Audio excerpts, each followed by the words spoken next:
Today's guest is Dennis Doran. He's the author of Soft as Steel. Dennis, thank you for coming on the show. My pleasure to be here with you, Tats. Yeah, so appreciate you reaching out and, with your background, I know you have a deep construction background. Walk me through some of that. Well, I was educated as an accountant. Uh, Left a bachelor's degree program, went to public accounting, and in about the third or fourth year, I was assigned to the audit of a construction company. So my initial interaction with the construction industry goes back to the very early days of my career. Uh, but then my career continued, and I was working in a variety of industries, serving a variety of clients. And one of them, as I made a decision to leave, and this was a number of years later, leave a very large international accounting and consulting firm to form my own consulting practice. Mhm. They were my first clients. They had three companies. One was a construction company, one was in the building materials business, and one was a vinyl fabrication, window fabrication business. So three companies. Put me in a very nice retainer, and that was the beginning of my relationship with the construction industry through those three companies.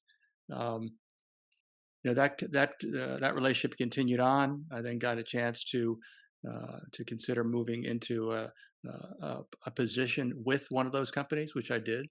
So I started as a degreed accountant, as an auditor and accountant, moved over into doing consulting and audit work for a range of companies, construction being among them.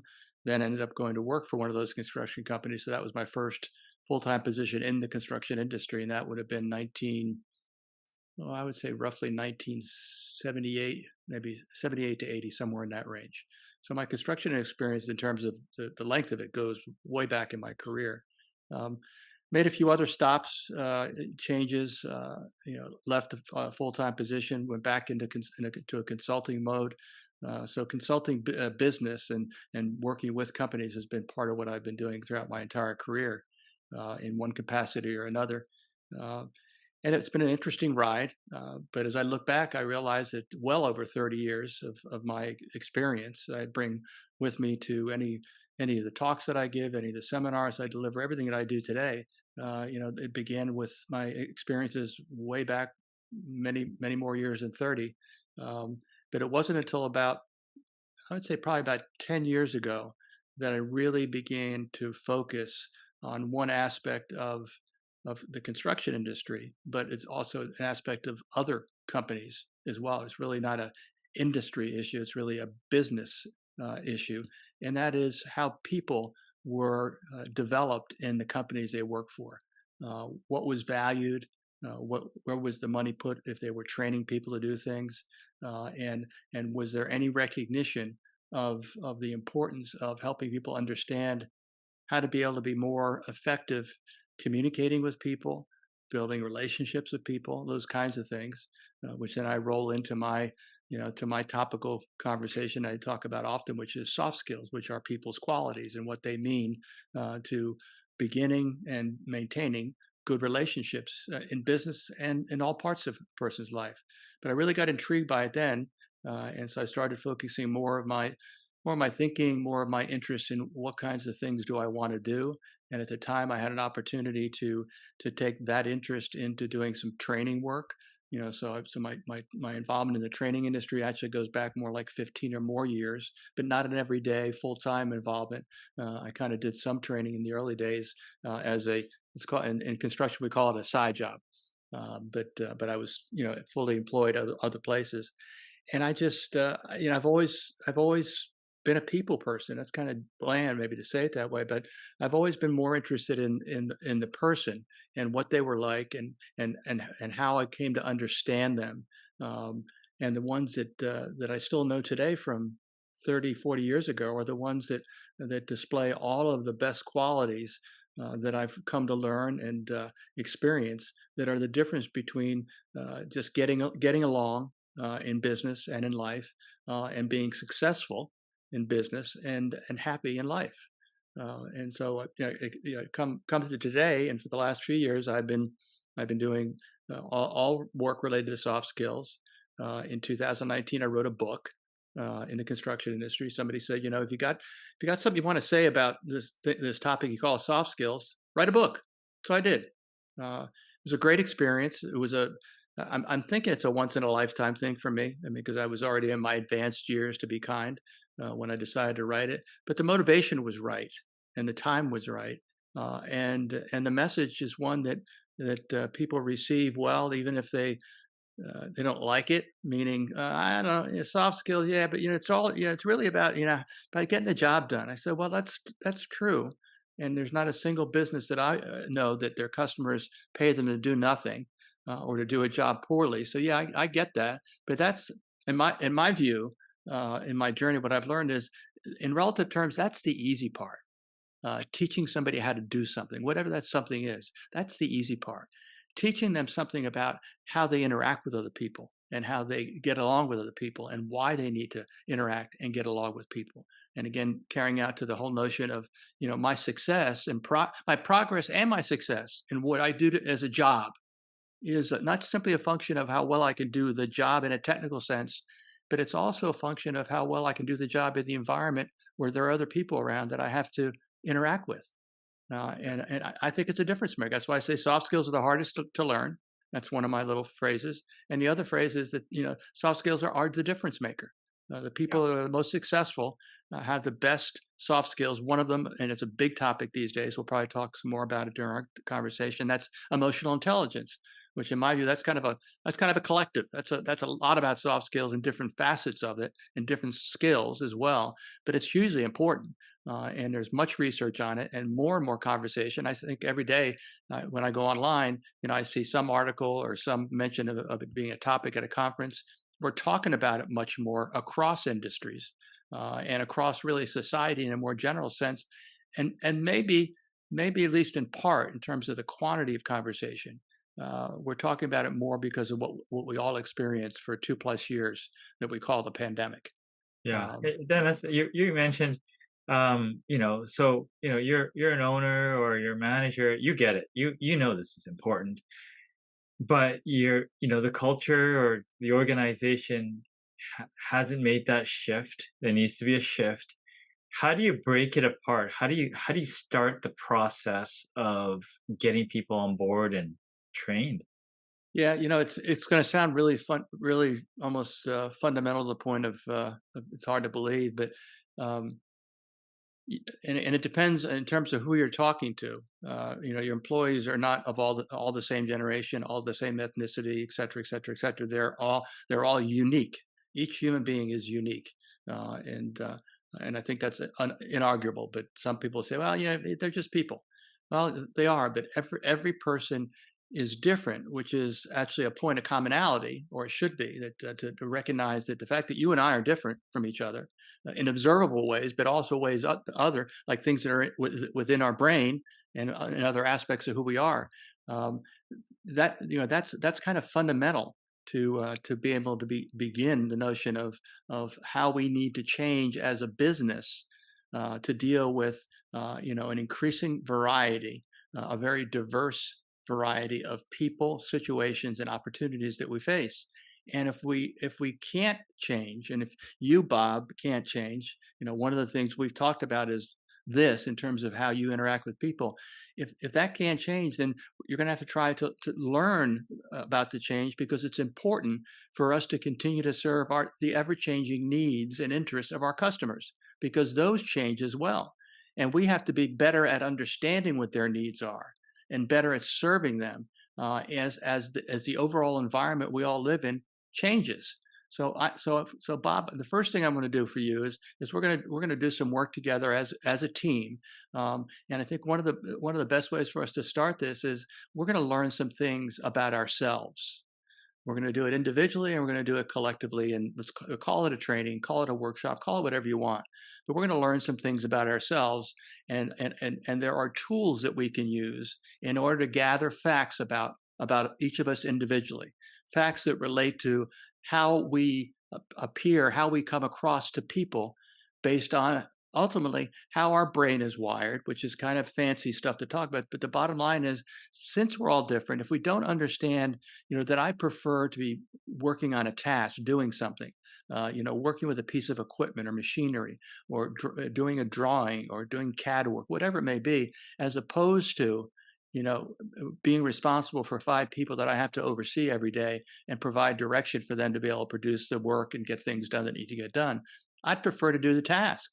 And so, is that okay? And the answer to Bob is, Bob, that, yeah, that is okay. We have to understand how, how what your desires and what you think you prefer to do, how those fit into the picture for our business and serving our customers. But it can fit. And now that we understand that, then we can also look at Joe and Mary and Leo and understand what their behavioral style, to use a big term, Bob, but also you could say personality is. And when we understand that, then we're going to give them a set of facts they can use to better understand themselves in their natural working group. And then we can flip it out and understand that if we know ourselves better using some facts, and I call them facts, not in 2016 or 2020 election alternative facts way. I mean real data, legitimate information to bring about a recognition of what your behavior is like, how people see you, and if you understand that and you're willing to recognize that is not going to serve me well unless I make this change, then you may be one of those lucky people that can self motivate. You can say, you know what, this workshop was great. That report that you got from that assessment is really helpful. I can look at it. I understand it. I don't have to agree with every word, but it generally gives me a strong indication about some things that I didn't really understand about myself. And for to get that self awareness, which is a term that comes out of the emotional intelligence world, but it simply says that I'm aware of me. And in particular, I'm aware of what I'm feeling, but virtually every moment of my waking hours, and in particular, aware of it in the context of what does it mean for the conversation I need to have with Tats tomorrow afternoon? What does it mean for the meeting that I have to conduct tomorrow? What does it mean for a particular relationship which is important to me that has been challenging? How do I use what I know about myself now and feel a little better equipped to look at somebody else and say, well, they have some of the same characteristics or traits or behaviors that I do, and that could provide an explanation that reinforces a good relationship, but also could provide an explanation that allows you to see how you might be able to improve the relationship. What are some of the common tools or sort of surveys that you use to figure this out? Yeah, I mean, there are a good number of them, but in terms of the of those that are based in solid research and decades old in terms of their use, I think I want to say back in the 1930s or 1940s, one of the first assessment processes was engineered, and it was referred to as the DISC behavioral assessment, DISC. So there was a common body of knowledge around DISC. There are a number of versions of it that are published in the marketplace, but they all get right down to the essence, which is basically 4 personality styles and what the tendencies are and how they interplay with each other. It's widely available through a variety of publishers and consultants. Uh, and I now am using, and I've used it actively for over 20 years, the DISC assessment framework. I've never had anyone simply say this is just a bunch of and toss it in the trash can. I have occasionally, particularly since I work in the construction industry. You know the construction industry as well. When I have a class, it might have a kind of a crusty old foreman in it, and I've asked him to do this assessment and bring it to class. And then I said, "Does everybody have their assessment?" "Yeah, I got it." I said, well, what'd you think of it? He said, I don't know. I'm not sure that, it gives me a little bit of that. I said, well, listen, are you married? Have a significant other person in your life? Yeah, I'm married. Did you show it to your wife? Yeah, I showed it to her. What did she say? She said it nailed me perfectly. So, it's, and I like having one of those in a class because that just gets the other ones that were in the camp of, I don't fully understand it yet. I don't fully understand what it means to me yet, but I understand that it understands me. and says it in a way that I can do something with it, even on my own. I mean, I argue with people, and you could go find there are a variety of free disc assessments. You can go online, and the only thing you have to pay, the only cost of the assessment is for you to enter your email address so they can put you on a mailing list. And then you can unsubscribe, and you've gotten a free report that has useful information in it. So that's one that framework is one that I think is important. There are also a couple of very good assessments specifically related to emotional intelligence. And one that I found to be very useful and straightforward is part of actually a book that was written entitled "Emotional Intelligence 2.0." Um, I describe it as being a kind of a cookbook style. It's very straightforward. It includes in the back flap of the book, it includes an access code to be able to go online and take an emotional intelligence assessment. And it comes back. It picks up on the acronym EQ, which is how people refer to emotional intelligence, and it actually quantifies, puts a number, just like IQ puts a number to your intelligence level.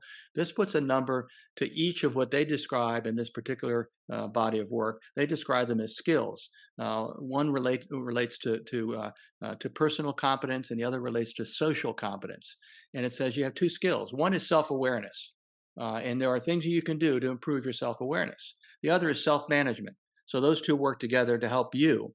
And then the other side is social awareness, which is about being aware of other people's feelings and observing them. And then relationship management. So understand what's going on with you, understand what's going on with them, so that you can manage a relationship to have the opportunity to get the best result for both parties. So I find that to be a good one. And the most recent, and I'll stop there just with these three ideas.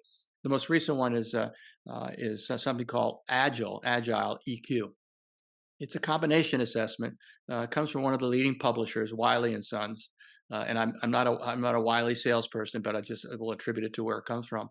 And it's called Agile EQ, and it takes the DISC assessment and then layers on top of that an assessment of your emotional intelligence, helping you understand, given your personality style, what types of mindsets or ways of dealing with things are you comfortable with, and there are a few of those. And then what ones are you not comfortable with?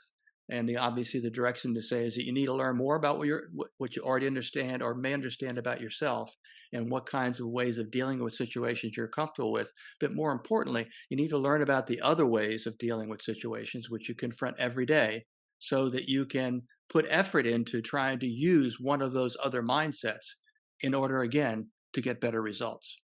Yeah. So that's kind of my big three of Yeah. assessments. So, manager, owner, understands that this is important. You've mentioned some of the tools that are helpful for kicking this off and, training this. What can they expect on the back end? What has been some examples of things that have improved or, you know, they can look forward to? Well, and I've been close to a number of companies, obviously ones that I've owned and ones that I was in a senior position, and at least several of those companies over these years that took an approach that included understanding fundamentally that we've got people. Retention is not a bad idea, so we need to spend some money to try to develop them. And the companies that do that with the real, genuine, authentic buy-in of top management, the owners, the CEO, etc. Those companies, they put people into training around things like these assessments are the focus of workshops or training sessions. They teach people about these things. They teach people about what I refer to as being the ultimate core competency for every person, and that is communication. Again, you could go on any podcast or read any book, and if somebody doesn't talk about communication as being fundamental to human relationships, blah blah blah, then you might as well just throw the book in the trash. It is the core competence, and it's not to say that you have to become an expert speaker, that you're going to go up on a stage in front of 2,000 people on a regular basis, giving them speeches about stuff or motivating with messages, which is what I try to do when I get an opportunity to do that. But you do have to understand that communication is a skill. And by virtue of calling it a skill, that means it is something that you can learn and by practice get better at. It's no different than wielding a hammer. Again, if you want to teach somebody how to use a hammer, and this goes back 20 or 30 years, you show them how to do it, and you let them practice. You let them hit their nail and break, or hit their nail and bruise themselves once or twice, whatever it takes. But they learn. Similarly, communication, which is not just talking, or not just listening. It's both. In the process of connecting with people, which you have to do within your immediate workplace, with the people you come in contact around your workplace, and I could go on right on to the community. You need to understand that there is talking and you saying something, and then the other person is, at least we would hope, is listening.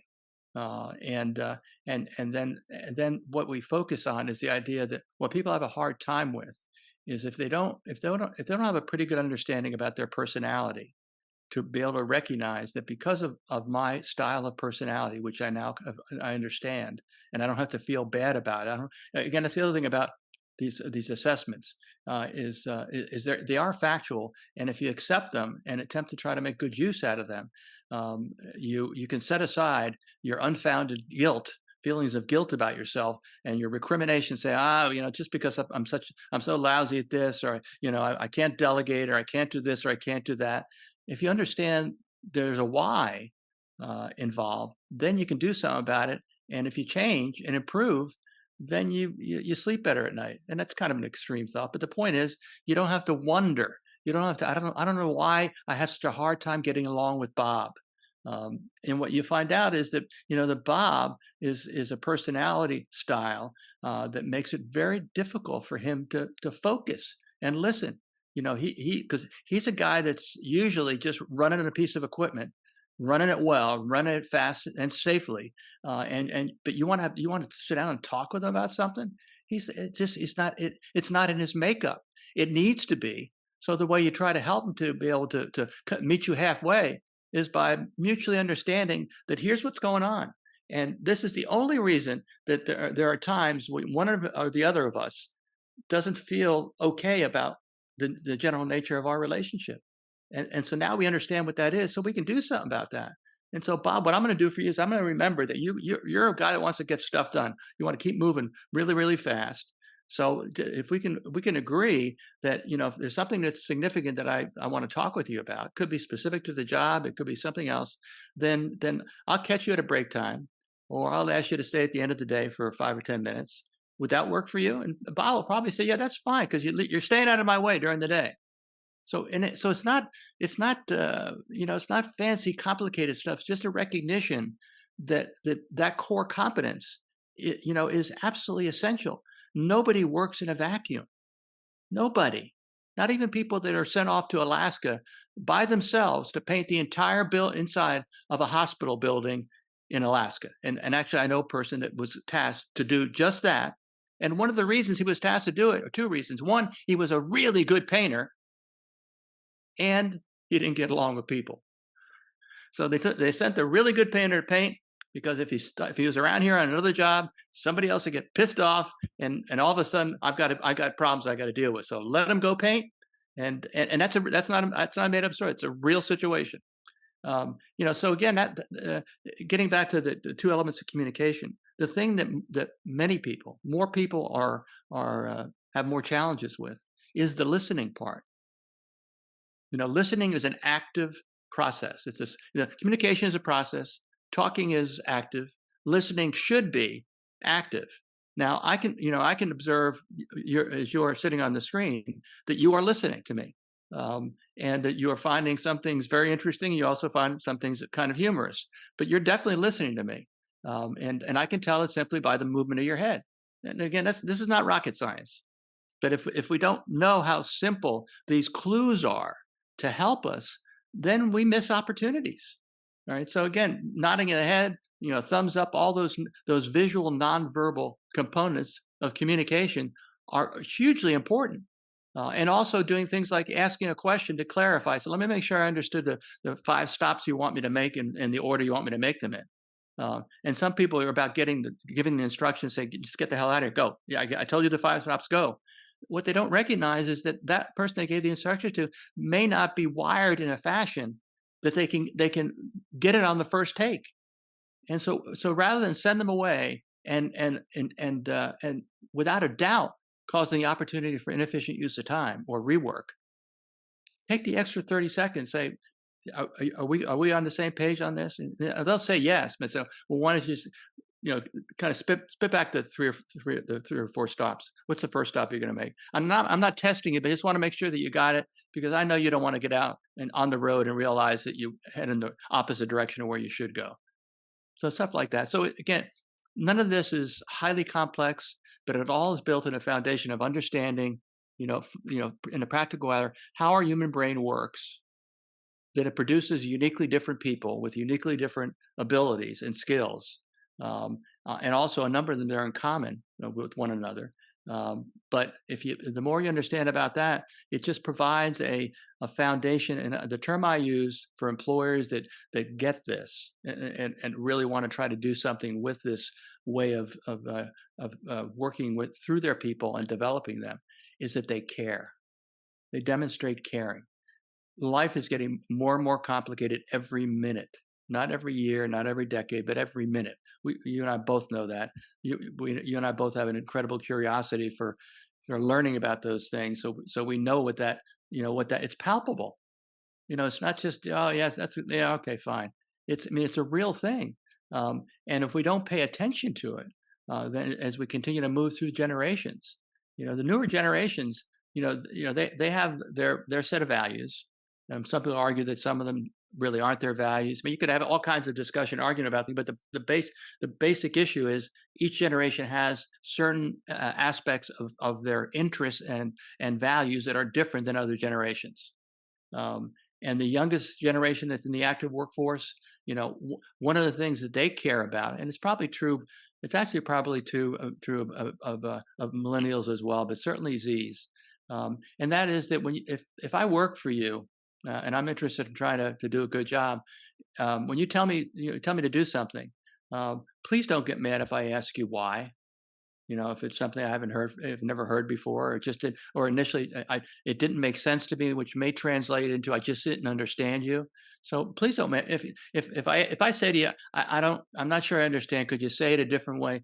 Please don't get mad at me. I just want to make sure that I understand, because at the end of the day, that's going to get us the best result.